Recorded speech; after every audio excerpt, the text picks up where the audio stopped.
এরকম ঝমঝমে বৃষ্টিতে আপনাদের সাথে একটি আনন্দের মুহূর্ত আমরা শেয়ার করব। আজকের আমি একটা নতুন স্কুটি কিনেছি, সেটা আপনাদের সাথে রিভিউ দেবো। এবং এখন আমরা রাইডে বেরিয়ে পড়েছি। স্কুটির সমস্ত রিভিউ আমাদের পেজে আপনারা পেয়ে যাবেন।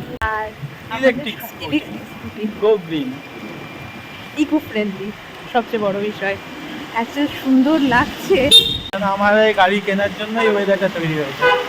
আজকের ওয়েদারটা এত সুন্দর, সেখানে একটা নতুন জিনিস পেলে কার না ভালো লাগে বলুন। সবচেয়ে বড় বিষয় কি জানেন, এটা আমাদের অনেক দিনের ইচ্ছা ছিল এবং গাড়িটা হঠাৎ করে দেখি খারাপ হয়ে গেল। ইঞ্জিনটার পাল্টালাম না, সেই সূত্রে আমরা এই নতুন একটা গাড়ি কিনলাম। নতুন কিছু হলে মনটা কি ভালো হয়ে যায় বলো।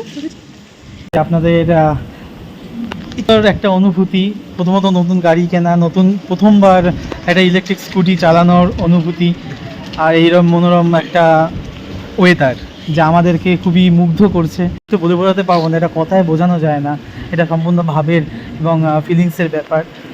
আর কম খরচের মধ্যে বাইকের দামে পেট্রোল বা ডিজেল যে কোনো মোটরসাইকেলের দামে আমরা এটা পেয়েছি, এটাই আমাদের কাছে অত্যন্ত আনন্দের। এবং এইটুকু।